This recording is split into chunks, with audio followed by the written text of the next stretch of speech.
There it is. Hi. Hey, everybody. It's Connor from the HooperCast. Real quick, Dustin's back for this episode. I'm only including this little bumper here because if you wonder why this piece of Marvel news didn't make it into our show, it's because this news broke at 10 p.m. Central Time on Tuesday night when we recorded this show. So I just want to read this piece of news off the top of the show, then we'll get into what Dustin and I talked about. From the screen grab that Dustin sent me from Collider, Marvel has plans to launch various new standalone limited series on the Disney streaming service using popular characters from the Marvel Cinematic Universe. The report says separate shows centered on Loki and Scarlet Witch are in development, with Tom Hiddleston and Elizabeth Olsen likely to be reprising their roles. The standalone series will find the actors from the films filling the same roles. Other shows will feature superheroes who have yet to be given their own standalone movies. So I'm not going to say too much on that right now. It broke after we were done recording. So the only thing I will say at this point is we'll have to react to it at a later recording date, but that's very, very interesting. It makes sense, especially if Marvel's controlling the content all the way instead of Netflix and even worse, ABC. So I just here's my quick impression, my quick hot take. I think that could be very good for the shows in terms of the quality of their content if it's Kevin Feige and these same actors and people. But at the same time, you run the risk of just making it too difficult to maintain good continuity with these characters. So I'm a little, honestly, my gut reaction is I don't want this. If they do it, it'll probably be the best version of those stories that you could probably tell, especially if the actors are interested and involved. But at that point, I might be sick of seeing these characters and seeing their standalone stories. Like, I kind of wanted Scarlet Witch and Loki to be done. So I don't really want to see them in a standalone series of their own. So we'll have to see. Anyways, Dustin and I will talk about that in more detail at a later date because we're done recording for the night. But I just wanted to get that piece of news in to make people aware of it and to know at least my thoughts on it real quick. Now on with the show.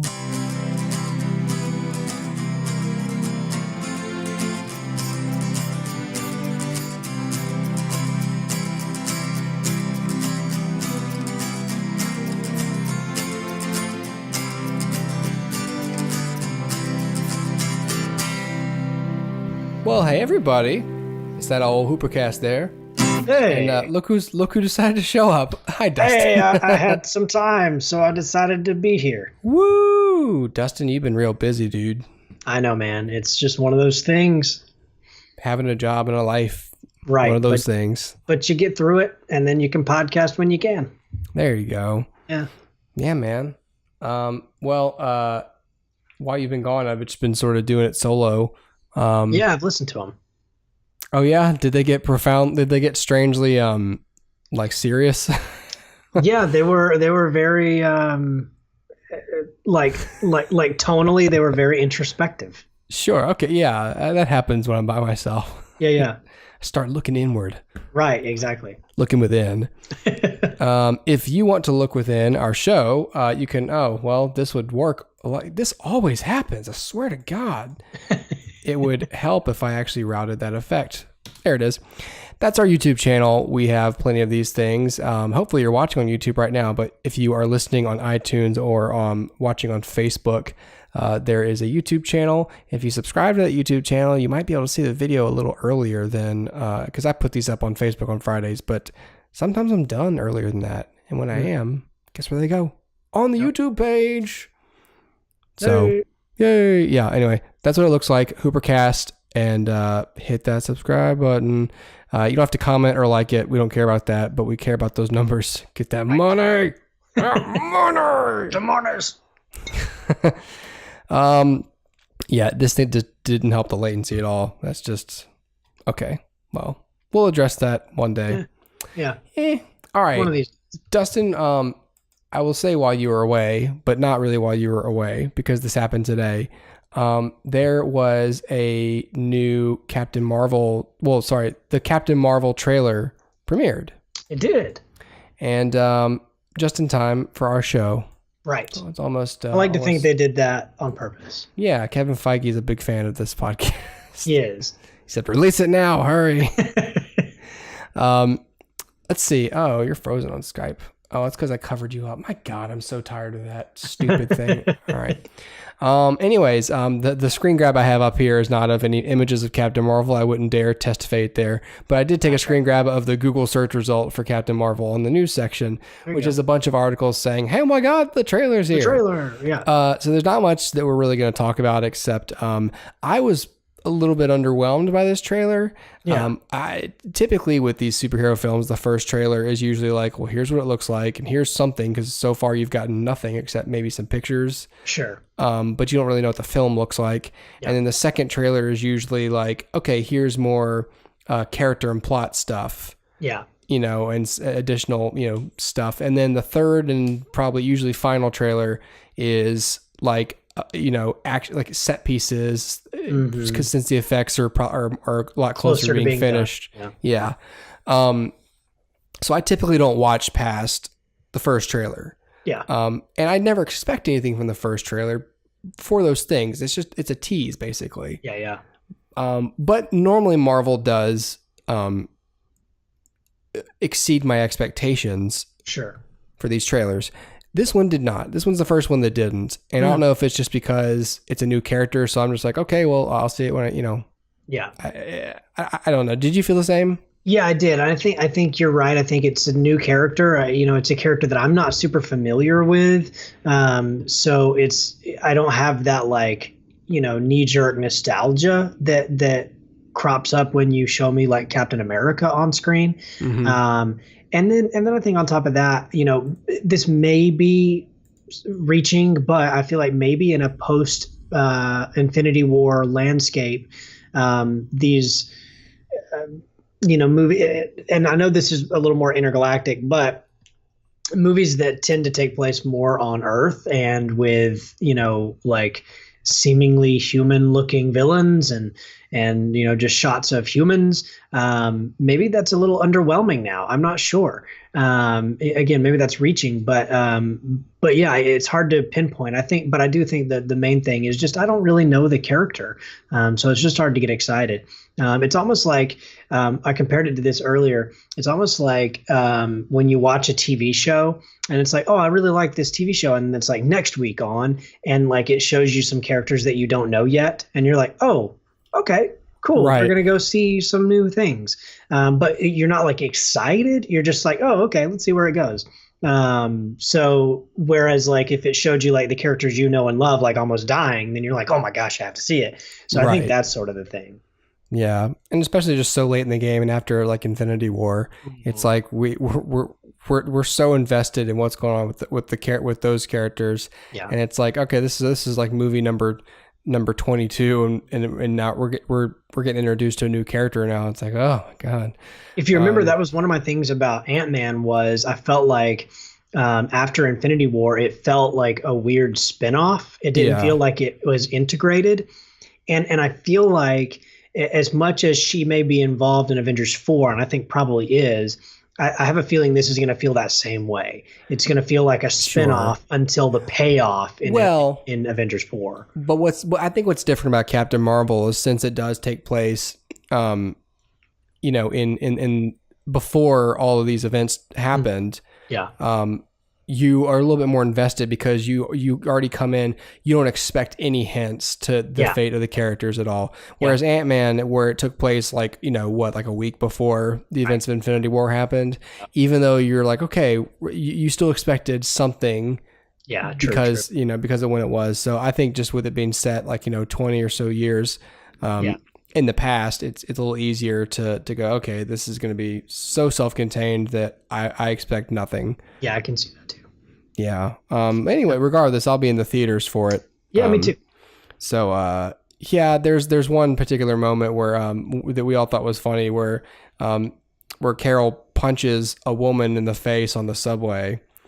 Yeah. And it's weird because I'm sure every YouTube channel is going to be talking about is going to make this same joke tomorrow or tonight. And one of them is in Austin Powers he does that same thing where he punches he punches a woman in the face like in the 60s, and they're like, Austin, what have you done? And he's like, that's not a woman, it's a man, baby. And he pulls the mask off, and it's like another spy.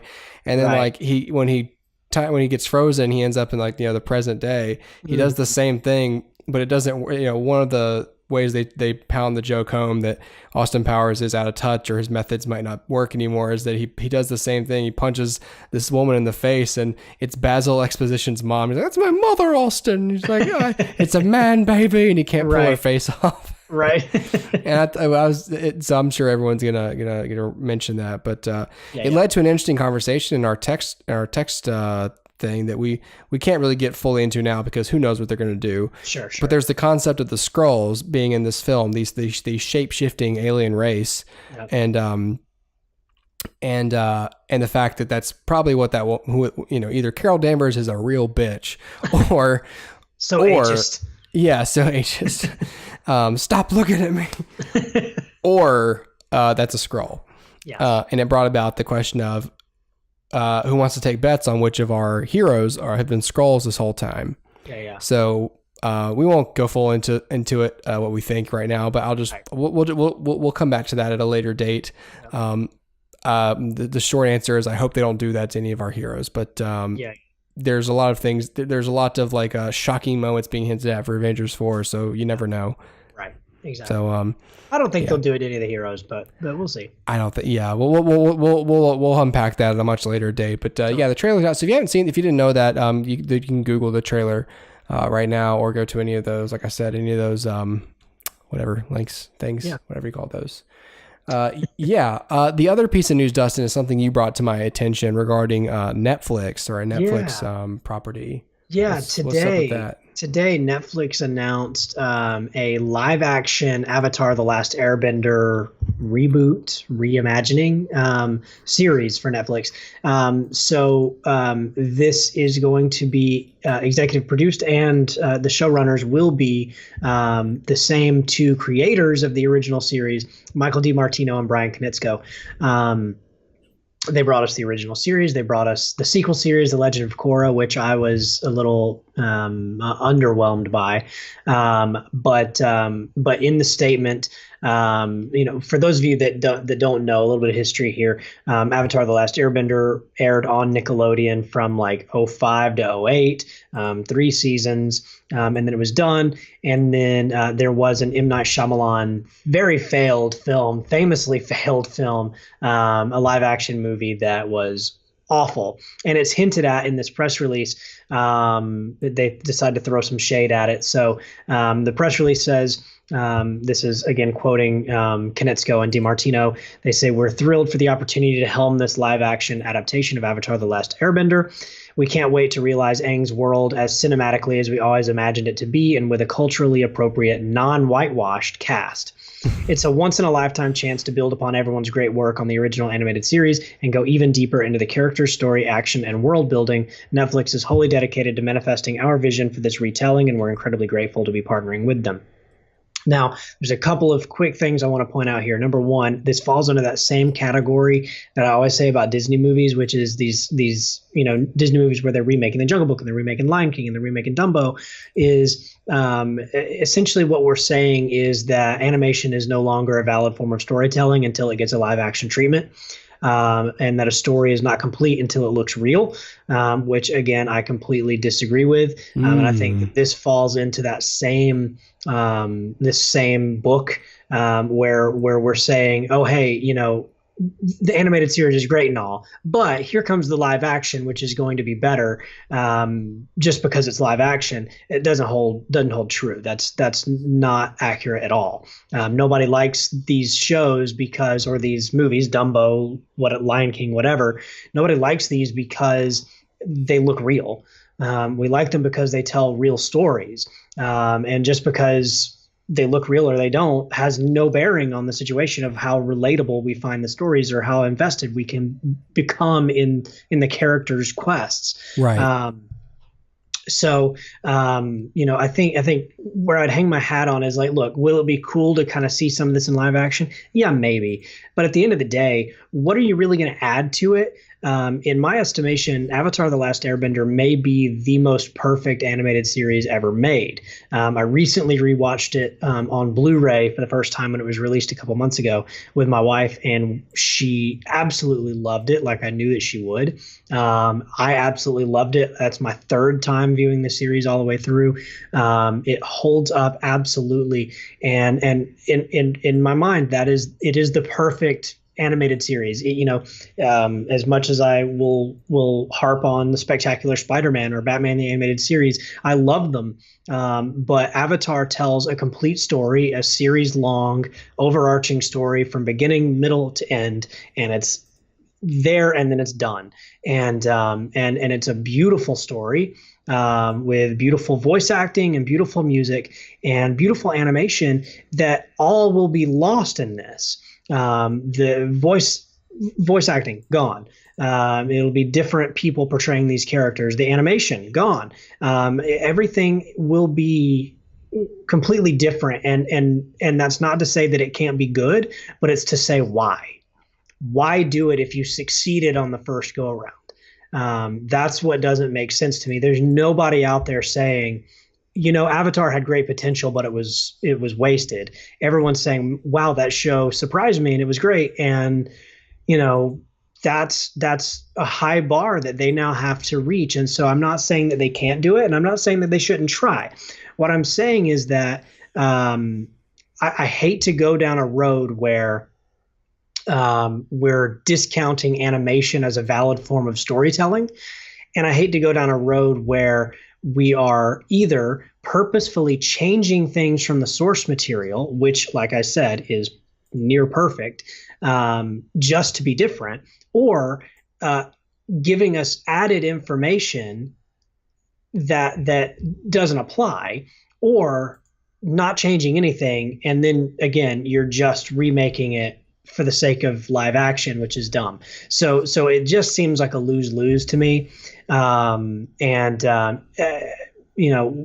It's great that they can throw some shade at M. Night Shyamalan and say we're not going to whitewash the cast and it's going to be culturally appropriate. Leave that guy alone. I know, and I think it should be. But the case in point still stands. I just don't understand why this has to be made. Now, if this were a sequel series, if they said, look, this is set, even a prequel series, this is set before Aang's time, and it's live action, I'd be all for it. But to retell the story that we've already told and told near perfectly, I just don't see a reason for that. Having said that, if you guys are looking for a writer in the writer's room, I would be more than happy to throw my hat in the ring. Thank you so much. Okay, and that's all. Go to dustinweldon.com, look at my resume, and right, exactly. Yes, exactly. But it's a great animated series. I can't recommend it highly enough. If you have not seen it, I would imagine around the time this shows up on Netflix, we're going to start seeing that original series crop up on Netflix. Mm-hmm. So when that happens, check it out. I love that that's the recommendation. It's like, hey, when this series actually hits Netflix, instead of watching it, go watch the animated series when it inevitably... I would absolutely say watch that first. Like you need to know the source material, because like I said, it's not even a case of like Batman where it's like there's 70 years or however many years of source, 80 years now almost, of source material backing this thing up. But this is like a complete story that somebody told in 60 episodes. It's easy to watch. Go watch that, and then and then make up your own mind, because I think you'll be pleasantly surprised by the quality and just how much it sticks with you. It's just such a great film, and it says so much philosophically and morally and ethically, and great show. Yeah, raises great questions. And you said film. Did I say film? Show, whatever. Not a good film. Not a good film. Sorry. But regardless, it raises, it'll stick with you, and that's the best thing I can say about it is it will be with you for a long time. So yeah.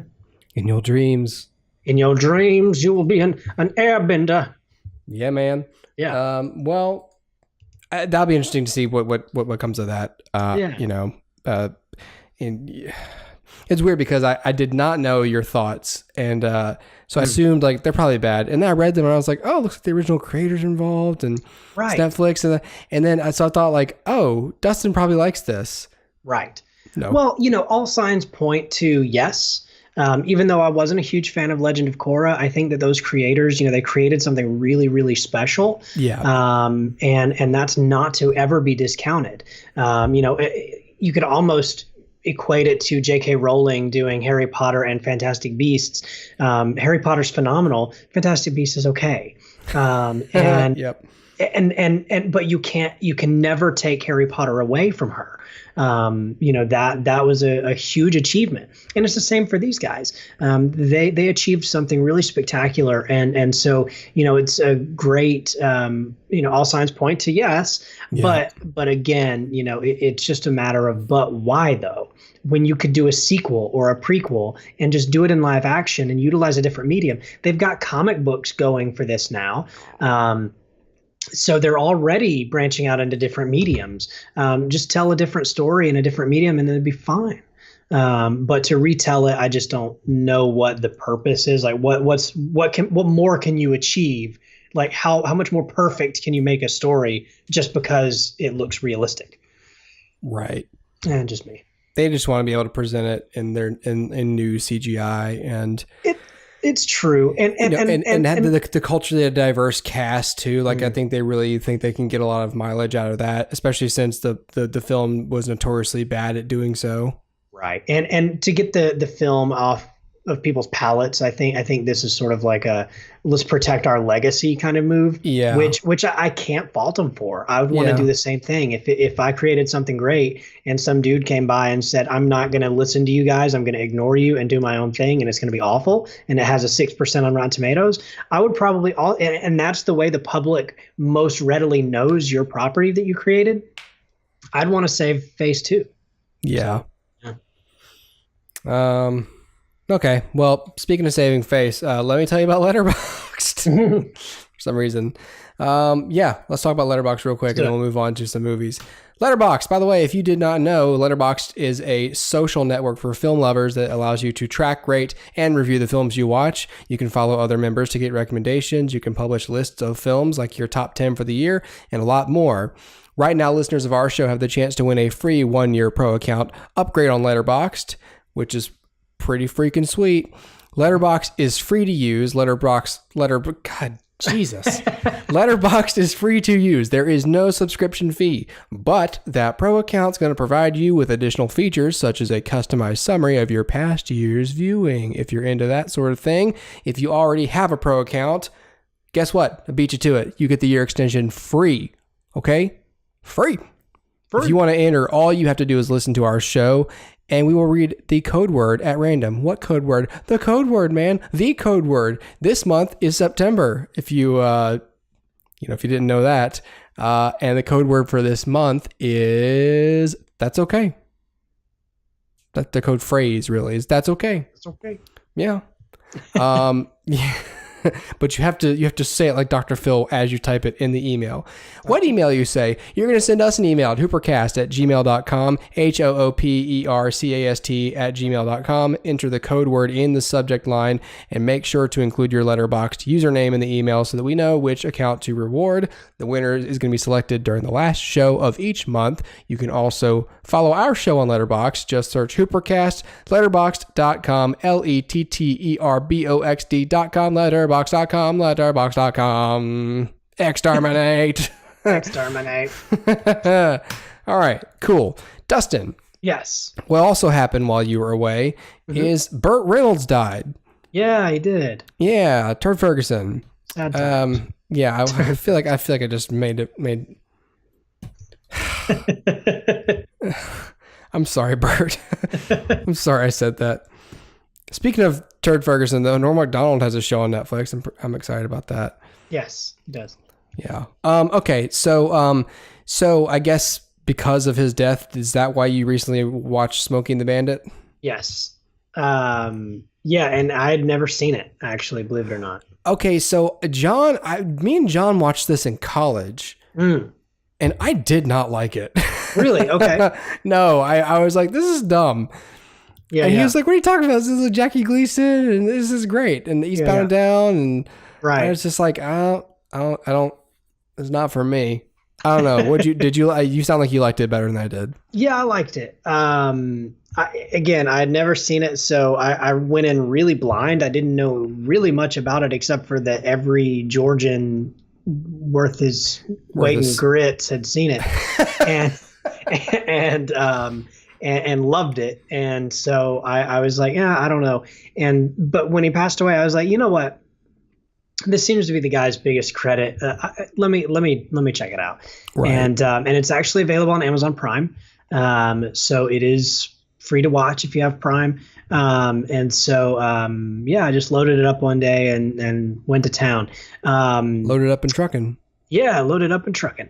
It stars Burt Reynolds, Sally Field, Jerry Reed, Paul Williams, many others. But the basic plot of this, for those of you who don't know, which probably are very few of you, Burt Reynolds plays a guy named Bandit who is hired to run a bunch of beer from Texarkana all the way to Atlanta. He has a very limited time frame to do so, and he'll get paid handsomely for his troubles. But on the way, he picks up a runaway bride, played by Sally Field, who is being chased. And of course, then Bandit is being chased by Jackie Gleason, who is a sheriff in Texas who has, been on their trail. And so anyway, it's sort of a cat and mouse game from there. I kept waiting for it to get really boring, but it just kept getting more interesting to me. I did enjoy the film. I think there are parts that definitely don't hold up as well as others. Right off the bat, I almost just laughed it off because there's this intro sequence where you've got, Eastbound and Down playing and big rigs, just these romantic shots of big rigs on roads. Yeah. And then the music and the video just kind of fades out, and then it just comes back with a scene of a guy walking, and it's really quiet. And it's maybe the single most awkward film transition I've ever seen in my life. And I almost was like, all right, if that's the quality here, I'm done. But it wasn't. It's so weird. I did enjoy it. I think I can definitely see where you might not. I think what appealed to me most is it's a very simple plot. Never overstayed its welcome or grew stale in its simplicity. The movie does play by its own rules. It's not one of those films that has an internal logical fallacy. Right, exactly. And it's it's endearing in that way of a bunch of friends just got together and made this thing. And even though that's not what happened, that's sort of how it feels. I did enjoy it. I don't know. Having said that, I don't really have an interest in seeing Smokey and the Bandit 2 or 3. I don't think anybody does. Right. But this was good enough. This was good enough. Yeah. Yeah. It's a classic. Yeah. John did that thing where he would quote it a lot, despite the fact that I feel visibly lukewarm to the film. Sure. And he would just be like, I don't even know if this is a quote from him. He'd just be like, golly Pete. Is that from it? It sounds like it would be. Yeah, or something. Or he would quote that sheriff all the time. Yeah. And his is that his son who's his deputy? Yeah, it's his son. Yep. Yeah. So just a lot of Jackie Gleason humor from John surrounding this movie. And I'd be like, see, I think you're funny saying that, but I didn't think it was funny in the moment in the film. Right. Sure. This is some classic young Sally Field. Yes. Goodness gracious. Yeah, dude. Yeah. Wow. It's weird because there's a couple shots of Sally Field from these pictures. Of course, not this one of her butt that I have right up here open. I don't know why I grabbed that one. Because it really was slim pickings for those photos. That was on IMDb. Blame them, not me. Okay, gotcha. It just wasn't for me. So I don't know. You said this is on Amazon Prime. Yeah. Gotcha. Okay. Well, there you go. Smokey and the Bandit, Amazon Prime. If you got an account, then you can go in there and grab a big old bite of that film. Yes. Can I mention real quick something? This wasn't on the doc yet, but I'll be quick about it. So you saw a classic film. I watched for the first time. I saw a classic film for the first time over the weekend as well. The wife and I watched The Breakfast Club. Oh, okay. I haven't seen that. You haven't? Okay. So yeah. So The Breakfast Club, it's one of those films where for a long time I was like, well, I feel like it's been referenced so many times. I essentially know what happens. Sure. You know, all the anyway. So it's a John Hughes film. I think this is 1985. And it stars, let me see if I can remember all their names: Judd Nelson, Molly Ringwald, Emilio Estevez, Anthony Michael Hall, and what's her name? Ali Sheedy are the 5 high schoolers who all have detention on the same Saturday. Mm-hmm. And it's basically like a coming of age story about these characters who all fit into like these stock stereotypes of high schoolers. You've got the degenerate burnout who's never going to amount to anything in life. You have the jock wrestler. You have kind of like the straight laced, smart guy, the popular girl, and like the reclusive goth girl looking thing. Mm-hmm. And they essentially spend it. What's really good about this film is that it's one of those. It's sort of like a play in a way. It's all set at the school. 1 or 2 or 3 rooms in the school, and the whole film consists of them developing character by talking. So in that way, I really appreciate it from a writing standpoint, because it stands on its own 2 legs like that without having to resort to really anything. Like that you would think they'd have to, okay, now we need to have Molly Ringwald undress, or we need to have something happen to keep people interested.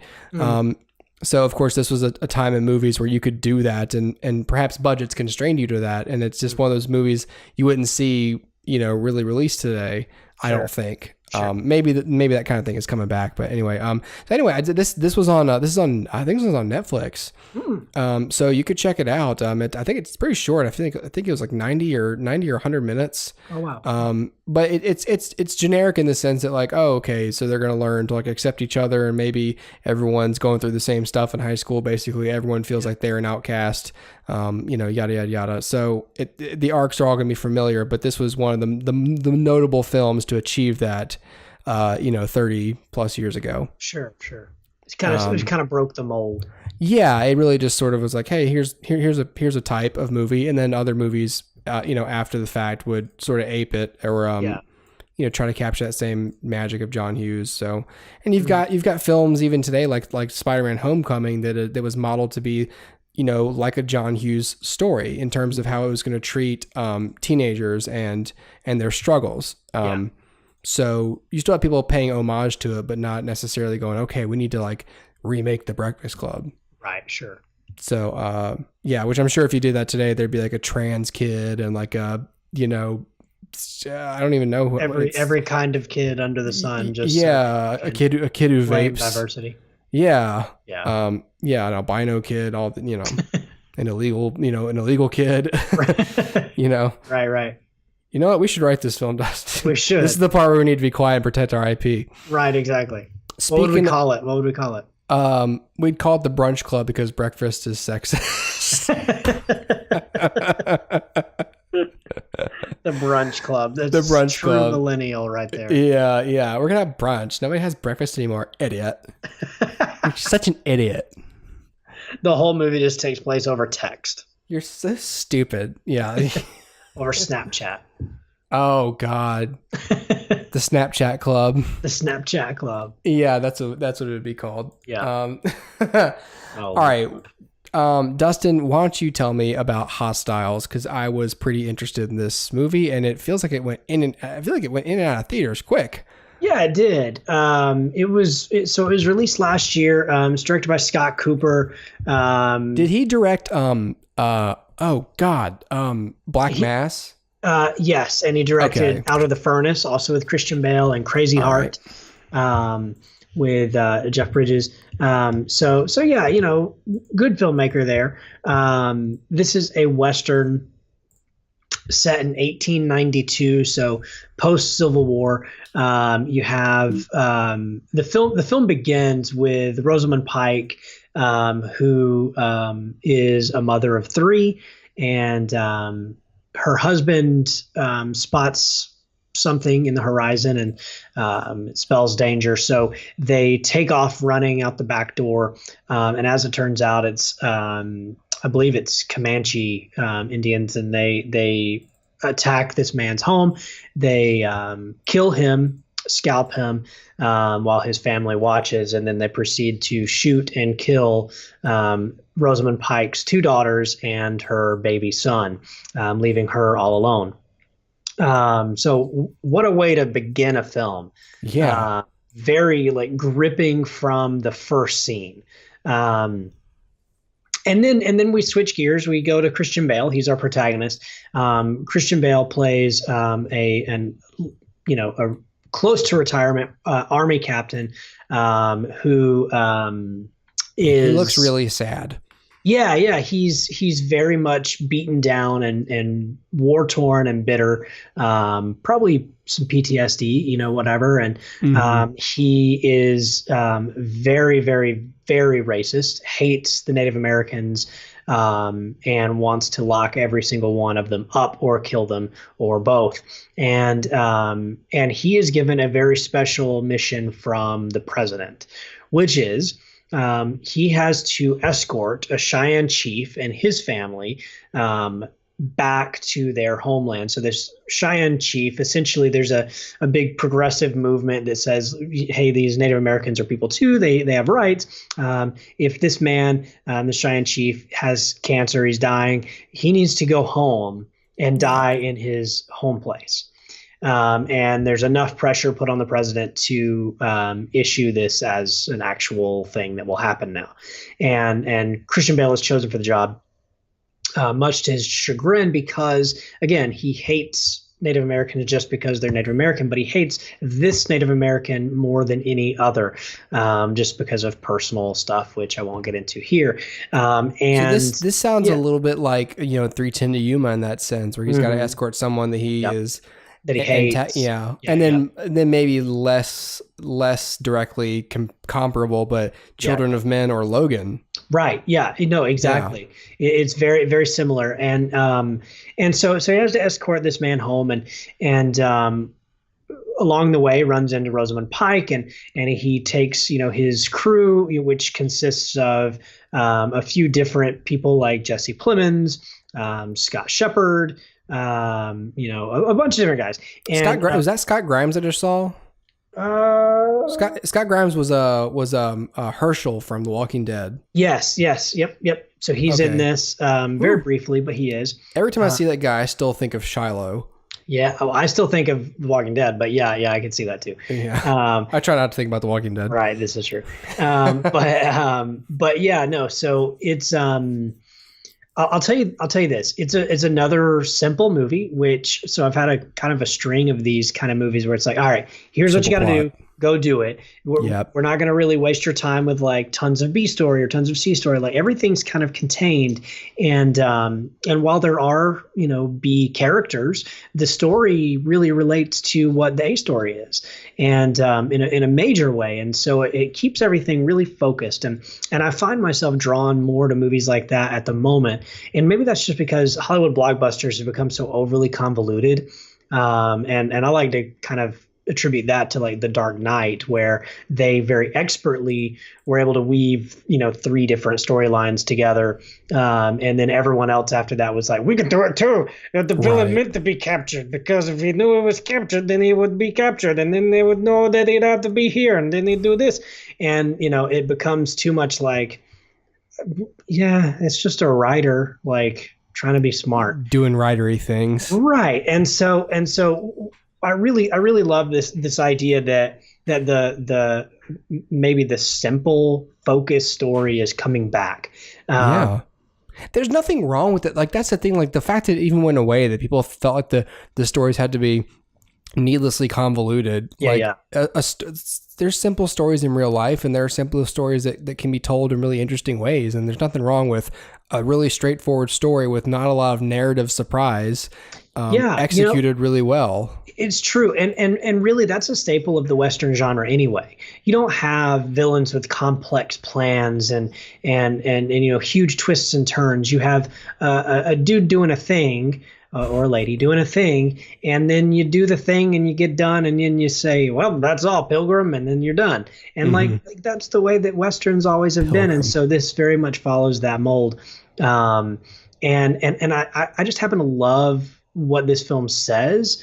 It says a lot about racism and the way that kind of takes hold of a heart and wrings you of your humanity.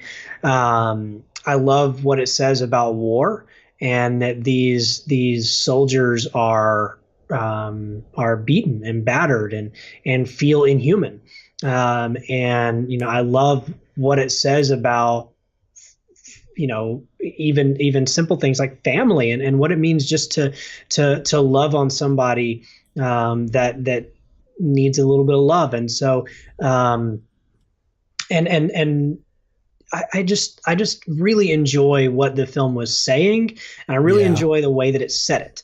And so I could see the case where somebody, especially maybe somebody who's more familiar with modern filmmaking or less familiar with Western filmmaking, might be bored by the pace at first. Like I said, that opening scene it hits you from the beginning, but it slows down.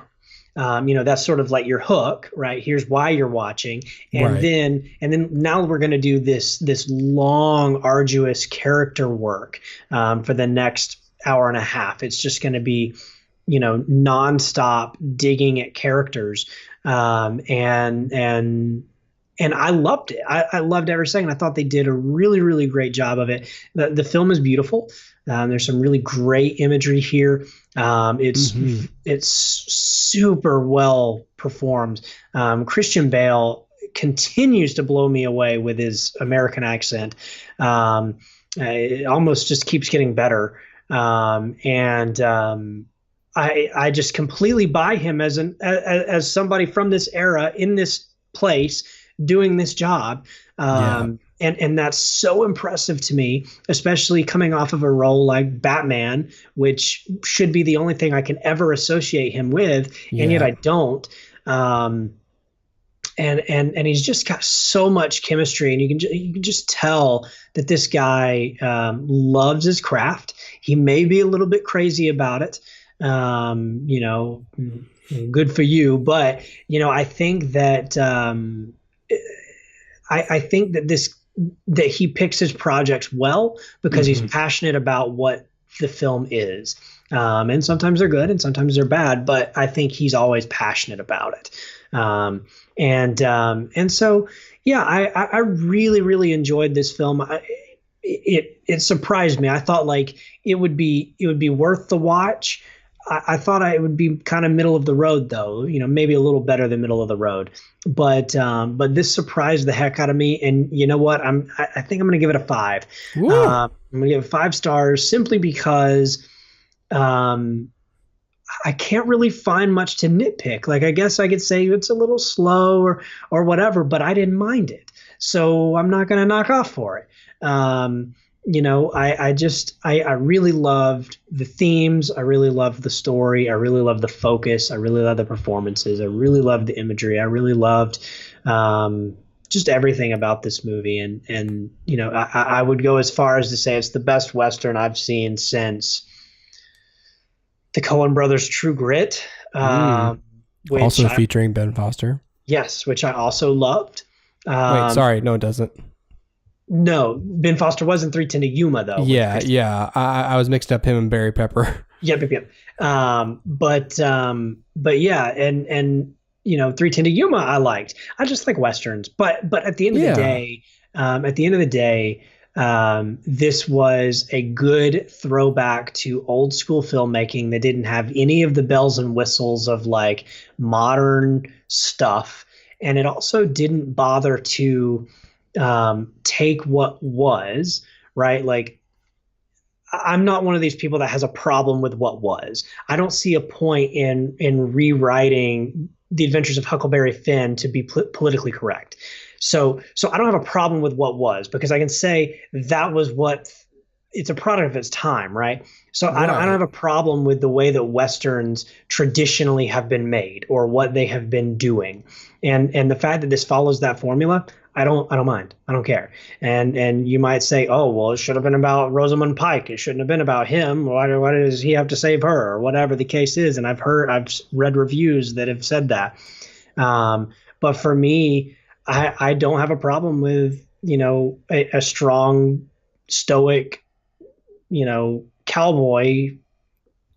I don't have a problem with that. So I think I'm losing my own point here, but I think the bottom line is it's a good old school Western that is told in a smart way, and I just really enjoyed the heck out of this. So I'm gonna give it 5 stars. I highly recommend it. It is on Netflix, so if you have some time to kill and are in the mood for a Western, please check it out. I think it's well worth your time, and I think that you'll get a lot out of it, just in terms of its very smart themes.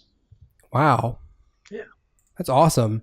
Yeah. Yeah, to the point about the Rosamund Pike character, like, I don't know that a movie featuring hers as the lead really would necessarily work for the Western setting, because that's just not an era of our history where women had a lot of, I don't know, power or independence. Sure. Maybe the West a little bit more than like some other more structured areas of society, but like, I just there's some, I can't remember what it's called, but it's like the something test where you basically film Bechdel, something like that. Yeah, I think it's something like that. The Bechdel Bechdel test. The Bechdel, is it the Bechdel test, the Bechdel curve, the Bechdel something? Yeah.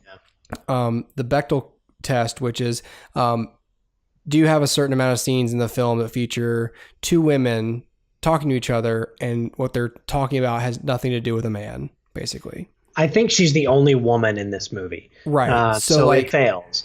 Well, sure. But like, that doesn't mean the film is bad. It's just, I mean, I don't know. I'm sure you could pick, some historical stuff, stuff to show like, hey, in 1890, whatever, like there was a rum runner who was a woman or something, there's stories to tell. Sure. It just, I don't know that Westerns are quite the medium for that. Well, and see, this is where I always go with, the test or whatever it is.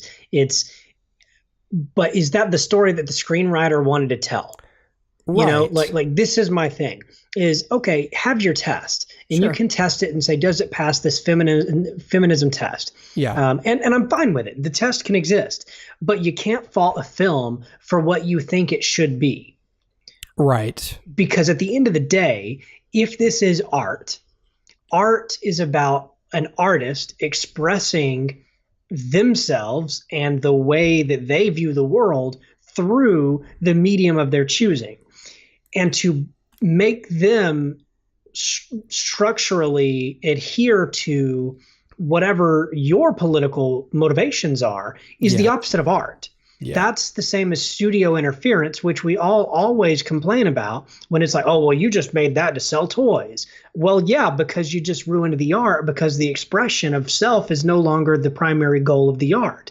And when you give these tests and say, yeah, but you didn't include 2 female characters, because that's not the story the screenwriter wanted to tell. Right. Would it have been great? Sure. I'd be the first to say, yes, it would be great. But at the end of the day, I cannot fault a movie if it fails that test. I can't knock a point off, because at the end of the day, it's the screenwriter telling the story, not you. And if you want to tell the story, then by all means, you've got a keyboard.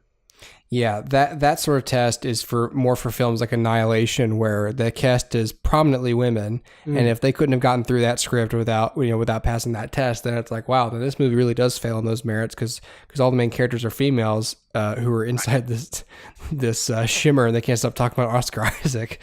You know, yeah. So the real quick point too about Christian Bale, I 100% agree with your assessment of him as an actor. He's one of those there's at least in films like this, there's maybe two kinds of actors, which is the character actors like, Scott Grimes right here, who you sort of just go, well, he belongs in Westerns and frontier style, characters who,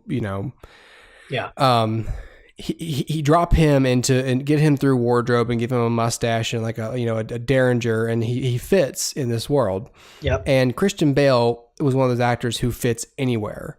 You basically go, okay, here's a setting, but this character, it's more than just him dressing up and doing his thing, dressed as a cowboy, maybe putting on an accent. It's like, this guy's gonna walk. He's going to base his posture, his gait, everything on, okay, what would this person have gone through in their life? How's his back? Yeah. Does he limp? Yeah. Are his shoes uncomfortable? Would he develop a limp, or would he develop calluses and walk normally?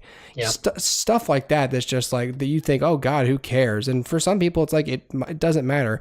But you and I pick up on things like that where it really does feel like a real person. Yeah. And it's fun for the actor because that's what they get out of the medium. They like to explore characters, and that's I can guarantee you, like, Christian Bale is not a guy who just wanted to make money acting. He wanted to explore himself and explore other people through this medium, and this is how he learns and connects with people. Right. So when you got an actor who cares about the medium so much that he gets that much out of acting in and of itself, and it translates on screen to a terrific performance, that is a timelessly talented actor, Christian Bale. Absolutely. And to speak to that point too, I think one thing that he does remarkably well here, specifically, is he plays a character that when we meet him is going on about killing all of the Indians. He should be a character we don't relate to. Like my great-grandfather. Right. He should be a character that we don't relate to and that we don't root for. And yet, Christian Bale never settles and says, okay, he's a villain. Let me play him like a villain, even though he's the protagonist. This is a flawed man. Sure. Let's watch him now deal with close quarters with a Native American family for weeks and months and see what he might come out as. And I think that seeing that maybe there's a hopelessness in his eyes up front, but Christian Bale never allows you to feel like he's gone. Speaks tremendously to the idea that Christian Bale himself is not playing a one-dimensional character. He's playing a fully fleshed out character, even in his own mind, whether the script, whether it's ever on the page or not, whether it's ever on the screen or not. In his mind, he knows who this man is, and he knows what he wants, and he knows outside of that where he should go. Mm-hmm. And so he allows us in to this man with despicable views and allows us to root for him anyway. And that's something that, maybe I haven't seen to this extent since like Breaking Bad, maybe, where you're going to do some really awful things, but I'm still going to root for you. How? Because of the actor playing him. Because every choice you make is conscious, and knowing that one small move and I lose the audience. I have to keep them on the razor's edge. So there you go. I know we're almost out of time. I want to ask you real quick, like if you were an actor, if you suddenly started acting for whatever reason, you're suddenly like a moderately famous actor. Sure. Would you be a method actor, or rather a deep dive actor like Christian Bale, or not necessarily method, or do you think you'd be a character actor, or do you think maybe you'd be a guy who maybe you have a little bit more range than a character actor, do you think it'd be more technical than intuitive? I think there'd be a lot of fun in being a character actor. I think there'd be a lot of fun in going into a job knowing I was hired for a specific reason, and it's a reason that I've done it before. I'll do it again. I'll give you what you want, and there's a level of confidence there because I've done it before, and you're hiring me to do it again. So the stability of that is appealing, but having said that, I think that I would never go method because I think I'm too much of I would be too much of a pacifist on set. Like I'd want to keep peace and make friends on set. And I feel like those method people never do, or at least have a harder time. And I feel like the reason I even wanted to be a filmmaker in the first place was because it was something that I did for fun with friends. Yeah. And I think that would carry over into if I decided to just to wake up one day and say, I'm an actor now. I'd still want it to feel like an enjoyable experience rather than a technically, proficient but joyless experience. And so I think I would probably straddle the line between just going with instinctive kind of draws, and reading the script and saying, okay, instinctively I would do this, so I'll do this. But I think at the same time, I don't know that I would be able to help myself, especially in a role like this, or, and again, it may depend on the role, but I don't think I could help myself filling at least a few pages of notes with, okay, where's my character been? What's he doing? And I'd want to talk to the screenwriter. I'd want to talk to the director and say, where has he been? What's he been doing? What's in your mind? How can I, bring that to the performance? And I do think I would deep dive in that way, but never so much that if you say cut, I couldn't bring myself back out of it. I think if I couldn't bring myself back out of it, to me, then I'm not acting anymore. Right. I'm crazy. And so, and again, that's not to fault anybody, who is method. Daniel Day-Lewis, obviously it works for him. But I think for me, I would feel like, and this is just judging from my work experience right now, is when I'm off the clock, I'm off the clock. So I don't want to director say cut and me go to my trailer and still be thinking like that character. Right. So I think it would be a heavy dose of deep dive research and yet still instinctual like movements and timbre and tone of voice, and delivery that would just come to me in the moment as I play the character. Yeah, I don't know. What do you think? Well, let me pose that same question back to you. What would you do? Okay. I think, it would depend on the amount of prep I had. If I had like 2 months to when we were going to be shooting, then it's like, okay, so really what I'll try to do is just, I'll try to make sure I understand everything that's asked of me in the script. And then just go in there and try and do my best to reflect what looks like it was written. If I had more time, then it would be like, try and contact people who have actually been in that character's situation and try and get some perspective on here's a couple things you might not have thought about as a person who's never gone through this before. So that I'm not just reading lines, or taking my best stab at it. I would have some sort of empathetic point of view for what the character had gone through instead of just a general empathy like, okay, if this happened to me, what would I do? Yeah. 'Cause that's the kind of actor I think I'd be. It would be like, aside from a few things in a script, like the character's general temperament or likes or dislikes, it would essentially be like, well, how would I react if this situation was happening to me? So in that sense, it's almost like a character actor sort of thing, but it's more like, well, how would you feel? Just start there. And if it's wrong, the director will tell you. Right. I think if it was like a period piece, then I might go more into deep dive just because I would have no I wouldn't understand. Yeah. I would need lots of context for my actions. Yeah. because back in these days with Hostiles, like people were more patient, people were more measured with their words than they are today with smartphones and instant messaging and stuff. So that does change a lot of stuff. But if we're talking like this is going to be a 2018 drama about people on people on a podcast, I don't know, sure then it would just be like, well, I'll just do it like me. Yeah. And I'll just pretend that I have these pet peeves that I don't actually have, but I'll pretend to have them, and we'll go from there. I think I'd be pretty technical. I wouldn't have an ego about it. Yeah. I could do it, feel like I sucked, take direction that I didn't like, but if they said we got it, I'd be like, okay. I would feel like I'm here to do a job, and Right. Well, I think what's interesting, and I think I probably look at this different than most people, but I feel like you and I, having done some screenwriting, and acting, but specifically screenwriting, I think is important because I believe that the screenwriter is the first actor who ever lays eyes on the project. Yeah. Because when you're writing and when you're writing dialogue, you are the character. Yeah. You have to be in that headspace. And I mean, my weakness was always dialogue. All my dialogue tended to sound like me.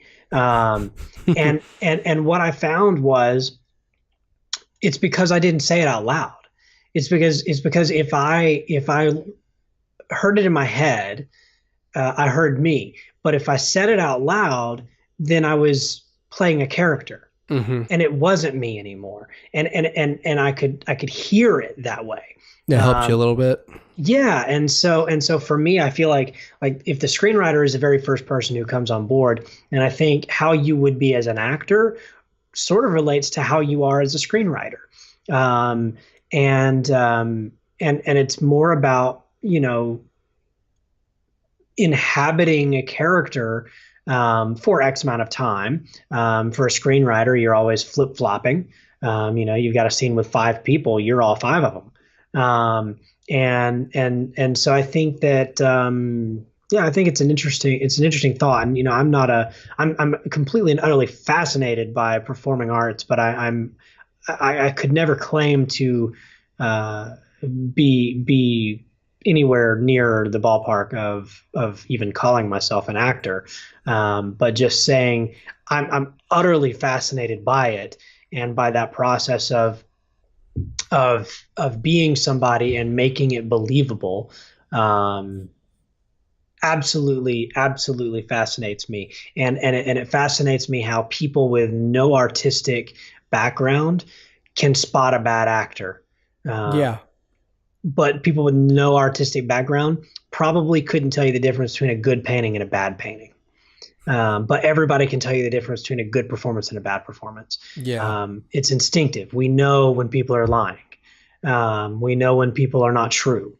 We've all met enough people to know that doesn't read. Yeah. And so yeah, it's interesting. Yeah, dude. Yeah, man. That's going to do it. All right, that'll do it. For the HooperCast, go to the YouTube channel, iTunes, or of course Facebook here. We do the show live. We're going to do that the first Wednesday of each month is when we're going to do the live stream. Mm-hmm. Yeah.